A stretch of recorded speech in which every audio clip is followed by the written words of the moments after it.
I want to tell you a story about healing, in fact about faith healing, about healing in all its forms.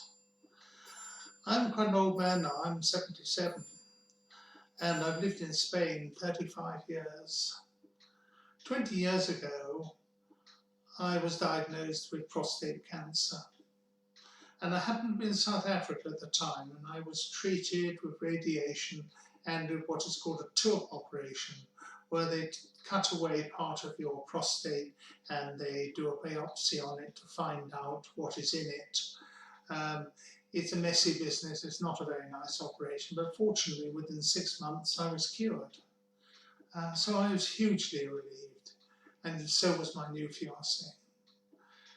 Well, about 16 years have gone by, and one fine day in the middle of 2018, I was diagnosed as suspected prostate cancer again, with a suddenly raised PSA. PSA, prostate specific antigen. It's a blood test they do which detects that all is not well in the prostate. Not necessarily prostate cancer, but very probably so. Well, I was recommended to have a drug called Eligar. It's a long story, but it made me very ill. I was unconscious for a couple of hours, taken to hospital and diagnosed with absolutely nothing wrong with me. So I'm terrified of these drugs they use to castrate you.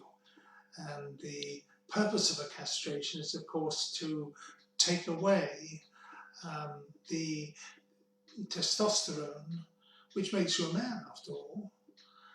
It takes away the testosterone on which the cancer feeds. And if they take away the testosterone, clearly the cancer starves, and that's the intention, of course.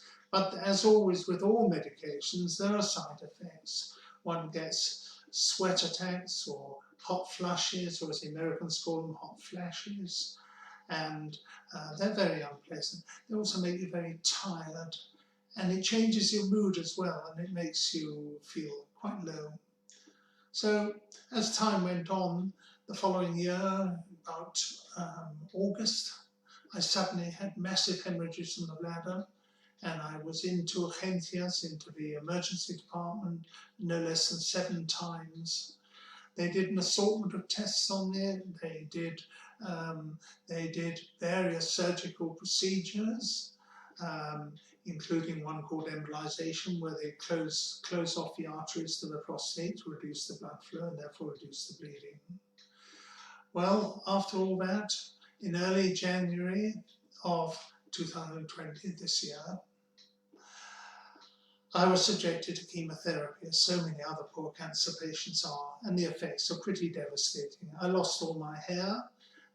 It has grown again, but it doesn't look the same as it did before. I was told by no less than 3 doctors that I had about a year left to live. And so it focused my mind very much on the meaning of life and what comes after it, and what I should be doing with myself, both bodily and spiritually. Well, I got hold of this book. It's called The Miracle of Adas. There we are, The Miracle of Adas. And that literally fell into the hands of my dear wife Hill in a charity shop, and it was still in its cellophane cover. And it is published by the Sikhs in India. And Adas is a process of having absolute faith that if you ask by prayer or by thought or by meditation, that your wish will be granted. And you might think that's rather improbable, but it works. It works. As time went on, the chemo finished, and I met Carmel Sastre, who is a very powerful spiritual healer. And he carried out several sessions and worked on my cancer and on the other miscellaneous symptoms that I had.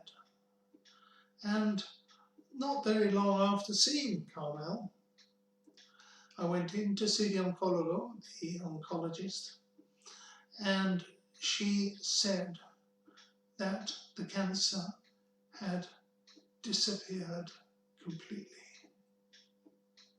Disappeared completely. I, at first, was absolutely dumbfounded because I couldn't believe that it would suddenly disappear. Now, in spiritual things, the strange thing is that it doesn't work scientifically. It requires faith. And only when you have faith that things will happen. They do happen, and they really do happen. Whether it's in a very small way, when Hill, my wife, driving into a crowded area to get a parking spaces, please Chang, oh that's my guardian angel and her guardian angel Chang.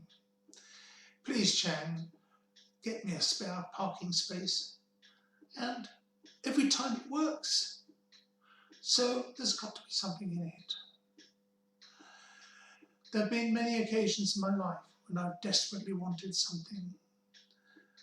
And indeed, way back in 2002, I prayed that I would have a partner who I could love and be loved by. And as I prayed for it, it happened. It happened. Hillary, my wife, came along. And we were married, and we've ever been so happy ever afterwards. But the central point about this is that faith does work, but it doesn't work in conjunction with science. It is beyond science.